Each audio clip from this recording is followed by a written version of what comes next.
Pak Wahyu, Ustadz, ketika orang tua memalsukan data tempat tinggal agar anaknya masuk sekolah negeri dengan sistem zonasi atau melakukan sogok ke pihak sekolah, apakah akan berdampak terhadap ilmu yang didapat anaknya selama di sekolah negeri tersebut?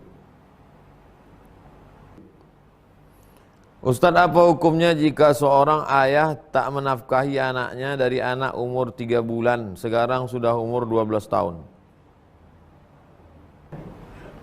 Bagaimana cara mengasih tahu orang tua yang melarang anaknya nikah karena sang calon perempuan berbeda suku dengan laki-laki? La ilaha illallah Muhammadur Rasulullah. Sampai hari ini masih mempermasalahkan suku lagi.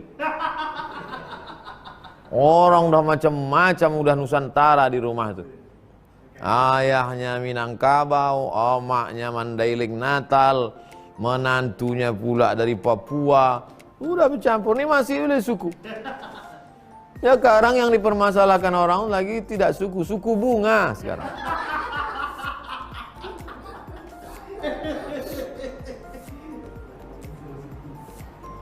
Bagaimana cara memberitahu orang tua yang melarang anaknya menikah karena sang calon perempuan berbeda suku dengan laki-laki? Bu, Bapak, Nabi Muhammad SAW datang untuk menghilangkan kasta-kasta.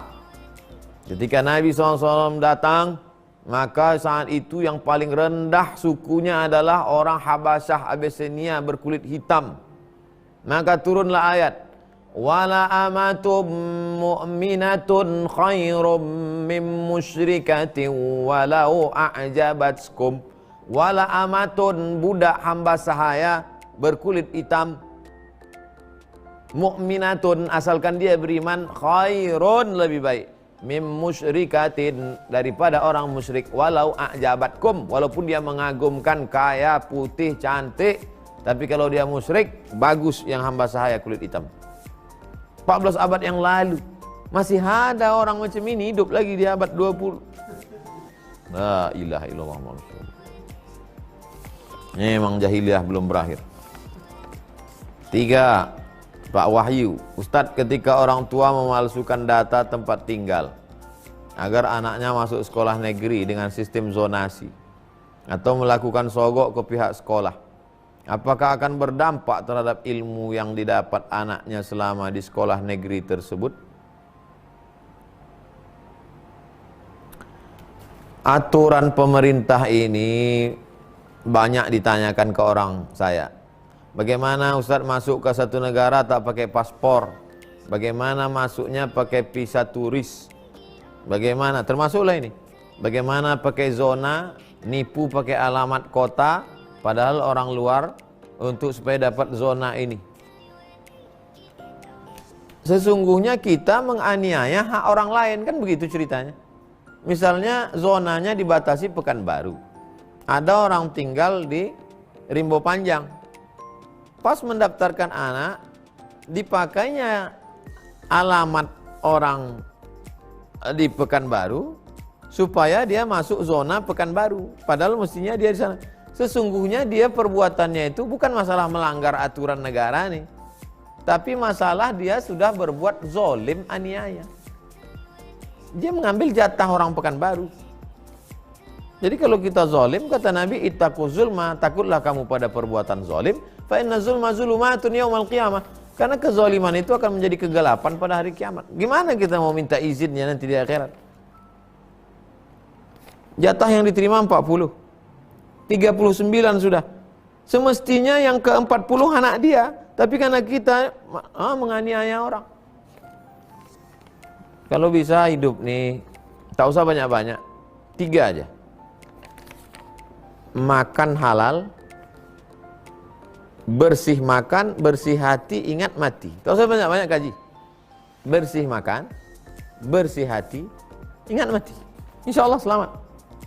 Itu apa bubuih beramal, makan haram, hati busuk, tak ingat mati. Ustadz, lain yang ditanya, lain yang dijawab. Kami kan nanya tentang sekolah, kok ceritanya makan? Loh, setelah sekolah ini nanti kan dapat ijazah kuliah kan kok kerja. Makannya haram. Bersih makan, bersih hati, ingat mati. Siapa yang panjang kaji? Tapi besok tetap ngaji.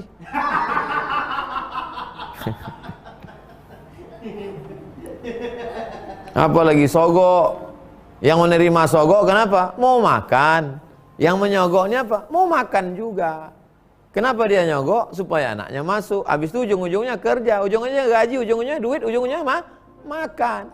Yang nyogok mau makan, yang disogok juga mau makan.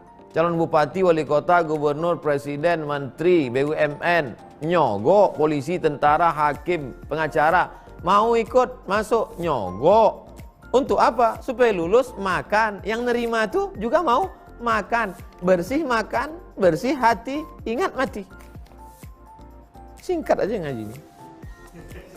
Ini bos zikir nih, tikap itu, ini. Makan haram, otak busuk, hati berulat. Bukan lama hidup nih. Heran saya menengok orang yang tak ingat mati. La haula wala quwata illa billah. La ilaha illallah Rasulullah. Mau mati kita ini semua. Tapi jangan gara-gara ini besok tak ada masuk kerja. Sunyi kantor-kantor besok. Gara-gara nggak masuk kalian. Kita mau mati ini semua Pak. Bunda Hasril. Ustaz, apa hukumnya jika seorang ayah tak menafkahi anaknya dari anak umur 3 bulan, sekarang sudah umur 12 tahun?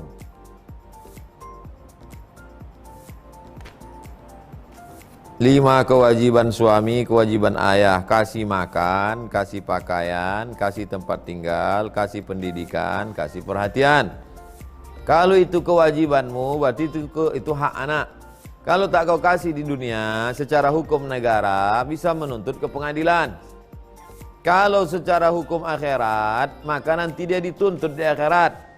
Diambil anak sama ibu inilah, sholat si bapak itu, puasanya, umrohnya, hajinya, zikirnya, baca Qur'annya, habis semua. Jadi di dunia dapat, di akhirat dapat. Kalau ibu ikhlas membesarkan anak ini, mendidik dia, menyekolahkan dia jadi orang dia, alhamdulillah. Kalau ibu tak mau, ibu tuntut ke pengadilan, ibu bisa dapat. Begitu Bu, Bunda Hasril. Terakhir Pak Ashar. Ustaz, apa hukumnya orang yang futur berdakwah? Semangat berapi-api, tiba-tiba tak sesuai dengan kenyataan, down. Itu yang disebut dengan futur. Hilang semangat dalam berdakwah. Membayangkan pulang nanti ke tanah air dari Kairo ini balik dari Mesir nih, balik nanti akan disambut dengan karpet merah, tola al-badru alaina. Wah, ini yang pulang ini adalah dari Mesir. Pulang, begitu sampai ke airport, memang betul ramai orang menjemput. Rupanya menjemput jamaah umroh.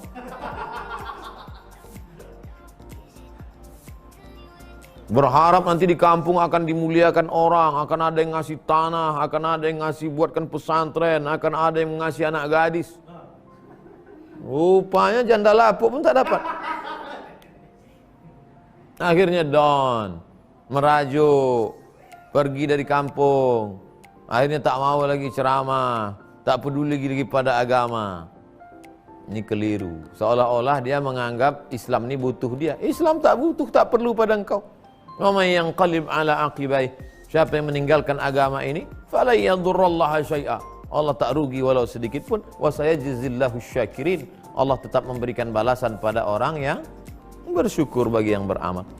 Makanya hidup yang real, yang sesungguhnya itu ya di sini. Dakwah yang sesungguhnya itu ya di sini, yang di tanah air ini. Berapa banyak orang yang mumtaz di kelas teori, tapi di tanah lapang rosip, gagal.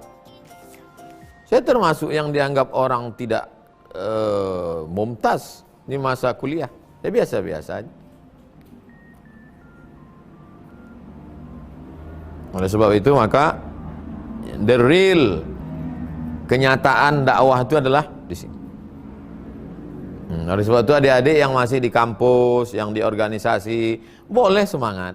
Tapi jangan habiskan semangat di situ sampai 100. Begitu lain dengan kenyataan, akhirnya down. Jangan. Nah, biasa-biasa aja.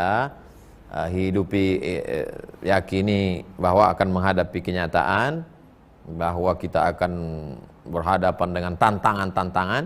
Jadikan tantangan itu sebagai pemicu bangkit adrenalin. Tunjukkan semangat. Jangan sampai futur. Orang yang futur tuh berarti rusak. Bukan akhlak. Orang yang futur itu bukan akhlaknya rusak, akidahnya. Tak lillah. Oleh sebab itu bangkitkan lagi semangat, kembali lagi berdakwah. Karena nahnu du'at qabla kulli syai'. Kita ini adalah da'i sebelum jadi apapun. Sebelum jadi apapun, kita adalah da'i. Ad-da'i ilallah, mengajak orang ke jalan Allah. Kalau jadi anggota dewan itu nomor 2. Nomor pertamanya da'i. Maka dengan anggota dewan itu dimanfaatkan untuk dakwah.